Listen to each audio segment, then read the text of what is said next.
it's a much bigger picture because the gradation is going to be extremely high.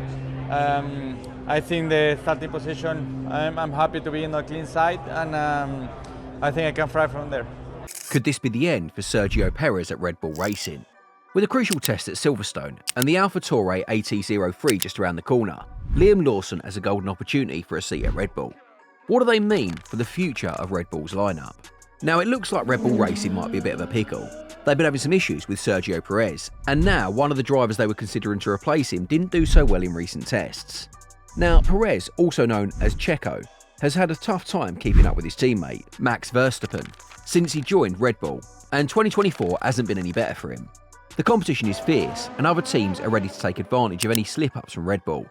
Even though Perez has just renewed his contract with Red Bull, some performance sections could see him out of the team as soon as the upcoming summer break.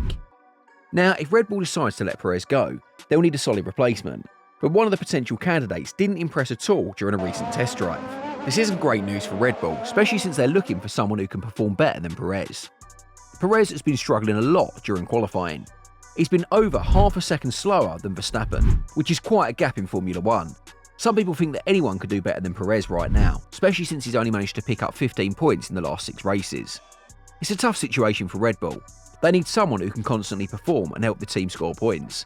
Verstappen's a tough benchmark to measure up against, and the recent test results show that finding a suitable replacement for Perez might not be as easy as they thought. If Christian Horner decides to change things up at Red Bull Racing, one option on the table is Liam Lawson. Lawson stepped in for Daniel Ricciardo last season when Ricciardo got injured.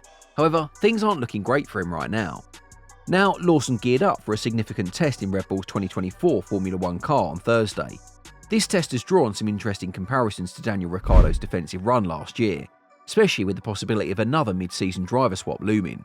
Last year, Ricciardo secured his return to Red Bull's second team by replacing Nick de Vries. This happened after a successful test in the 2023 Red Bull RB19, which sealed the deal for his comeback.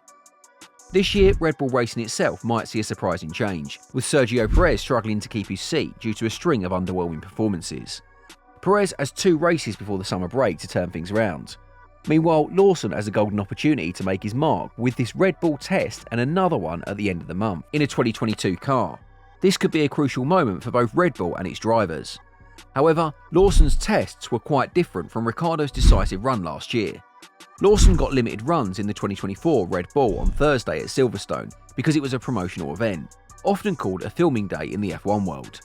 These events are one of the few ways to test a current F1 car during the year, outside of pre-season and post-season tests. Although these events are officially for marketing or promotional purposes, teams often use them to evaluate various aspects of their cars. Early in the year, for instance, they can be used to shake down the new cars. In this particular case, Red Bull stated that it was an aero test for Lawson, which had been planned for a long time.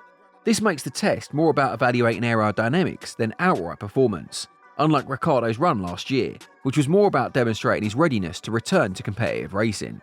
While Lawson's test wasn't as extensive as Ricciardo's, it still held significant importance. It was a chance for him to show what he can do in a Red Bull car, although in a more restricted setting. With Perez's seat under scrutiny, Lawson's performance in these tests could influence Red Bull's decisions moving forward. Red Bull was downplaying the significance of Liam Lawson's upcoming test, and it's easy to see why.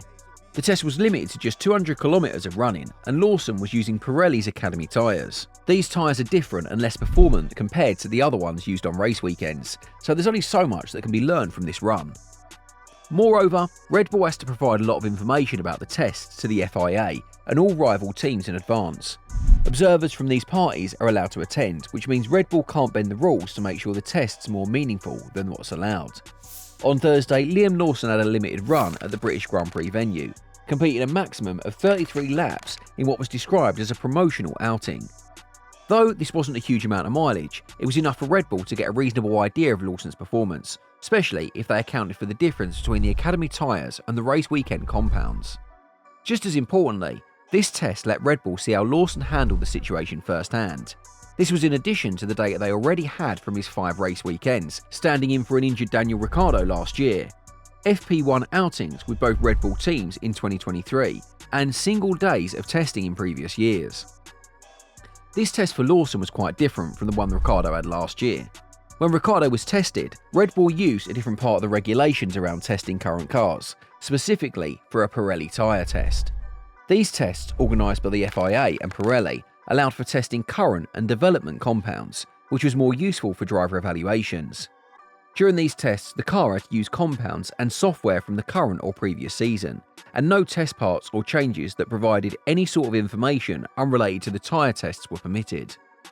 Now, even though Ricciardo's test was mainly about evaluating Pirelli's tyres, it also gave him a chance to drive the 2023 Red Bull car. This allowed the team to see him close up and assess his performance, particularly during qualifying simulations. Red Bull could then compare his performance to their race car drivers at the preceding British Grand Prix, which helped justify putting Ricciardo into their second team, replacing the struggling Nick de Vries. And while Ricciardo had a more extensive and relevant test in a contemporary Red Bull car, the team's plan to give him a race seat was almost certain. But Lawson's path was more uncertain, as he had to make a strong case for himself and convince Red Bull to either drop Sergio Perez or Ricciardo from the team. But according to F1 journalist Thomas Mayer, Lawson didn't quite hit the mark during a recent test. Mayer pointed out that Lawson's times during the test were not up to Red Bull's expectations. He was about 0.2 of a second slower than the benchmark time set by Verstappen during the weekend. While Red Bull doesn't expect Lawson to match Verstappen's pace, they do want him to be faster than Perez's recent performances, so this is a bit disappointing for those hoping Lawson would shine. Red Bull has other options as well. Another contender is Isaac Hadjar, who'd been making a name for himself by leading the Formula 2 championship. Mayer mentioned that Hadjar is making a strong case for himself, so he might be someone to keep an eye on if Perez's performance doesn't pick up. McLaren's CEO, Zak Brown, highlighted at Silverstone that Perez's struggles have opened up opportunities for McLaren to challenge for the championship. With drivers like Lando Norris and Oscar Piastri constantly scoring points and the competition tightening, Max Verstappen's individual results alone may not be enough for Red Bull to secure the title. Now, if Ricciardo continues to perform well and Perez fails to deliver, he could be promoted to Red Bull Racing, potentially opening up a spot for Lawson at Red Bull. Timing is crucial due to Lawson's contract negotiations, including a possible move to Audi for next season if a spot within Red Bull's team isn't secured. The outing at Silverstone provides valuable insight into Lawson's capabilities and where he might fit into Red Bull's future plans, if at all. Ricciardo is still in the mix, but he's struggling to find consistency since returning to the Red Bull family in 2023. His performance hasn't been steady enough to secure a spot just yet. Meanwhile, Yuki Tsunoda looks likely to stay with the Red Bull family, having just signed a new contract. As for Carlos Sainz, he doesn't seem to be a consideration right now given his indecisiveness. With Perez's struggles to keep up with Verstappen and Lawson not hitting the expected marks in recent tests, the team needs to carefully consider the next move. Other potential drivers like Hadjar and Ricciardo only added more complexity to the situation. What do you think Red Bull should do? Should they stick with Perez or take a chance on a new driver? Leave your thoughts in the comments down below.